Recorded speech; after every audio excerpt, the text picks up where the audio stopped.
우리가 하나님을 표현하는 것은 때로는 어려운 일이라고 이야기할 수 있는 것은 하나님은 우리와 다르시기 때문에 그렇다는 것이지요. 즉 우리의 지식의 한계로는 하나님의 그 놀라우신 그 은혜와 사랑을 담기에 부족하다는 의미입니다. 왜냐하면 하나님은 무한하시기 때문에 그렇다는 것이지. 그렇기 때문에 지식에 무한하시기에 전지하시고 능력이 무한하시기에 전능하시고 또 공간에 있어서 무한하시기에 편재하십니다. 즉 공간에 지배를 당하는 것이 아니라 공간을 초월하는 그 은혜가 있고 시간에 있어서 무한하시기에 영원 전부터 영원까지 있으신 분이 하나님 되시다는 것입니다. 그러나 그 하나님은요, 우리와 비슷한 속성이 있습니다. 지금 제가 얘기한 것은 비공유적인 것, 하나님만 가지고 있는 것, 그다음에 공유적인 특성은 우리에게도 나타나는 사랑과 긍휼, 자비가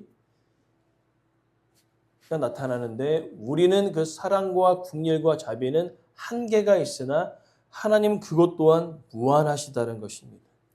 그렇기 때문에 결론은 무엇이냐면은 우리 인간은 아무리 지혜롭고 아무리 힘이 있어봤자 유한한 인생이고요. 하나님은 무한하시다라는 것을 기초하고 있습니다. 오늘 특별히 65편은 그 하나님의 무한하신 놀라운 그 은혜에 대하여 다윗이 고백하고 있는데 크게 우리에게 임하신 은혜는 두 가지입니다. 다가오시는 은혜, 다스리시는 은혜. 오늘 본문의 내용은 그렇게 이어지고 있습니다. 1절부터 4절은 다가오시는 은혜, 그 다음에 5절부터 13절은 다스리시는 그 은혜. 오늘 우리가 이 시편을 통하여서 다가오시는 은혜와 다스리심의 그 은혜 속에 살아가는 우리들이 마땅히 우리가 해야 할 반응은 무엇인지를 우리가 말씀을 통해 함께 살펴보고자 합니다. 오늘 65편의 배경이 되어지는 것은 바로 11절 말씀 보니까요. 주의 은택으로 한 해를 관을 씌우셨다라는 표현을 통하여 우리 말로는 추수감사절이 되겠습니다. 그래서 이스라엘 백성들에겐 대속죄일과 초막절이 있는 배경을 가지고 이야기하면서 궁극적으로는 하나님께서 주신 복이 두 가지가 있다는 것입니다. 하나님의 다가오시는 그 은혜의 영적인 복과 또 하나님께서 다스리심을 통한 물질의 복을 우리 가운데 허락하셨다는 겁니다. 그래서 먼저는 첫 번째로 다가오시는 은혜가 1절부터 4절에 나오고 있는데 그것은 바로 오늘 본문에 하나님을 예배하러 가는 모습을 통하여 알 수 있는 것입니다. 1절 말씀에 사람이 소원을 주께 이행하리이다.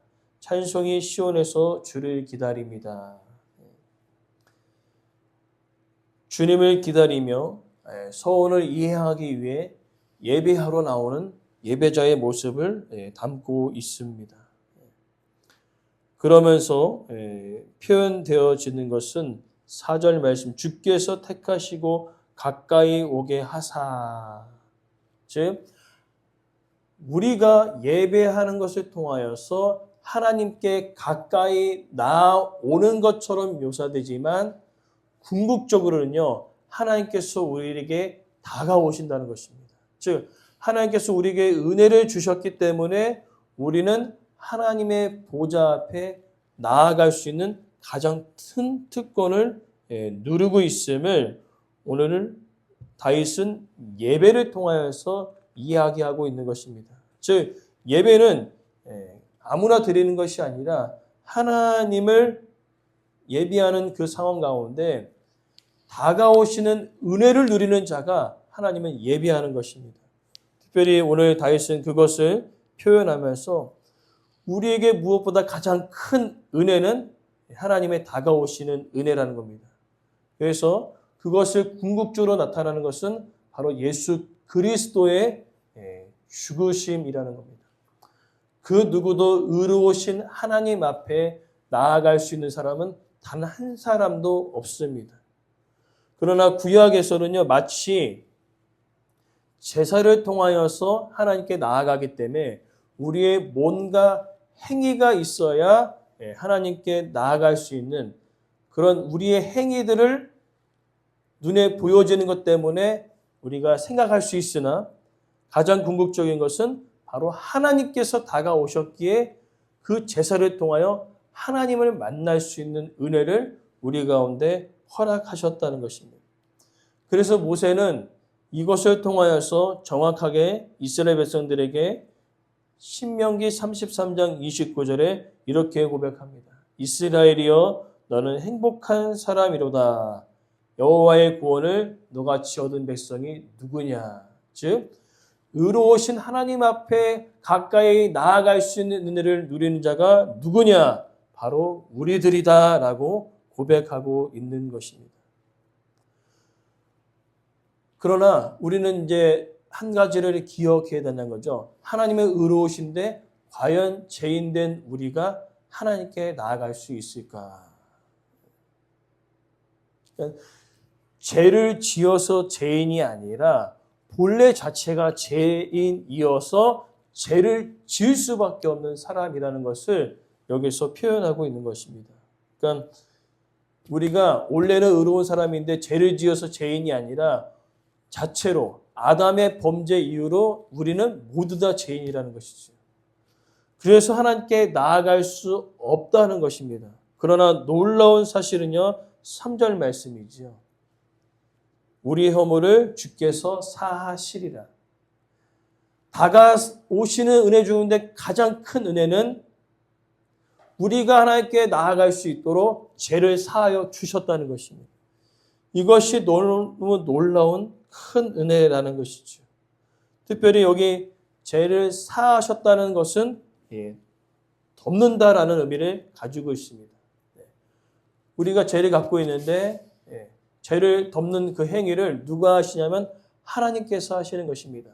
죄를 덮어줘서 우리가 하나님께 나아갈 수 있는 놀라운 은혜를 허락하여 주셨다고 고백합니다. 그래서 다윗은요, 시편 32편 1절에 허물의 사함을 받고 자신의 죄가 가려진 자가 복이 있도다. 왜냐? 하나님께 나아가 예배할 수 있는 은혜를 주셨기 때문에. 그러나 다가오시는 은혜는요, 여기서 끝나지 않습니다. 바로 2절 말씀에 기도를 들으시는 주여. 하나님과 교제할 수 있는 놀라운 은혜를 허락하여 주셨다는 것입니다.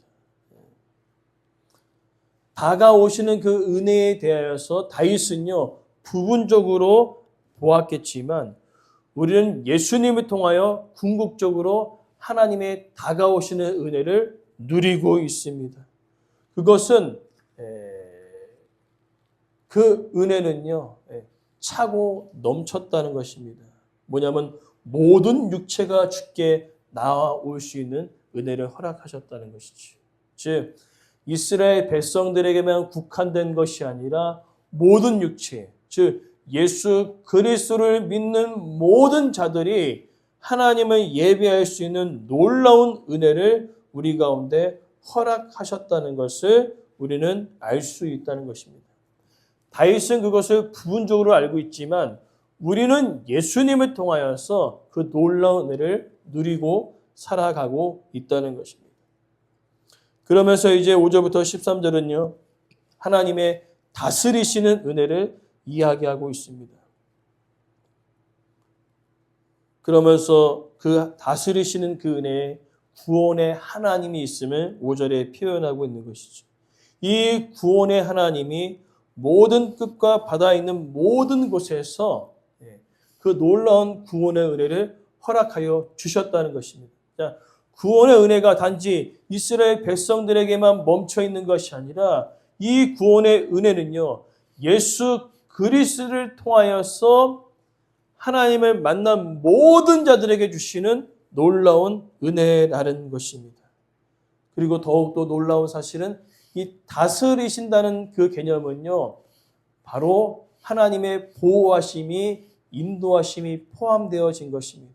즉 하나님을 찾고 하나님을 예비하는 자들을 하나님께서 그 모든 나라 가운데 다스리시고 통치하시는데 어떠한 세력도 하나님의 예비하는 자들을 주여 막을 수 없고 어떠한 세력도 우리를 무너뜨릴 수 없음을 하나님은 이야기하고 있는 것입니다. 그러면서 그 놀라운 일들을 이제 6절과 7절에 피조 세계를 다스리시는 것을 통하여서 하나님 말씀하고 계십니다. 특별히 오늘 본문에 산과 바다를 묘사한 이유는요. 당시에 고대 사람들은요. 자연 만물 중에 가장 무서워했던 것이 산과 바다였습니다.